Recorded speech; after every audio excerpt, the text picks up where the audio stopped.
Mungu madhabahu amenitendea mambo mengi. Mambo mengi. Cha kwanza nimebadilika kiroho. Kiroho unabadilika. Nilikuwa sijui hata kuomba wala kushika notebook niandike neno la Mungu. Hapana, kwa sababu nilitokea kwenye Uislamu nilikuwa sijui. Sawa. Kule tulikuwa tunaenda tu kanisani kawaida. Sijui, lakini kupitia madhabahu hii nimebadilika kiroho. Kingine kazi nimepata hapa kwa madhabahu. Hapa madhabahu. Siku nyingine baba akawa ananiambia kapandisha viwango vya juu. Kapandisha viwango vya juu. Jumapili, Jumatatu kapandisha cheo.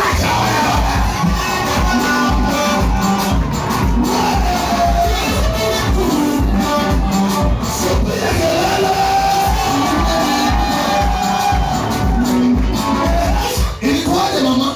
Kitu kingine, kuna siku tumeenda kwenye semina siku mbili, siku ya Jumapili na Jumatatu. Kwanza mimi sijaika kwenye semina, tulikuwa watu 200. Watu wakubwa na magari yao, mimi mwenyewe sina gari, lakini mkutana na watu wa heshima, walimu wa serikali. Sawa. Sasa kuna ile tulikuwa tunaisubiri, wametuambia mbebe hela ya kula 20,000 alafu tutawalipa tutakapotumia hela. Tumetumia hela. Kila anayemuuliza mtumie 60. Kila anayemuuliza 60, mimi nimetumia 200.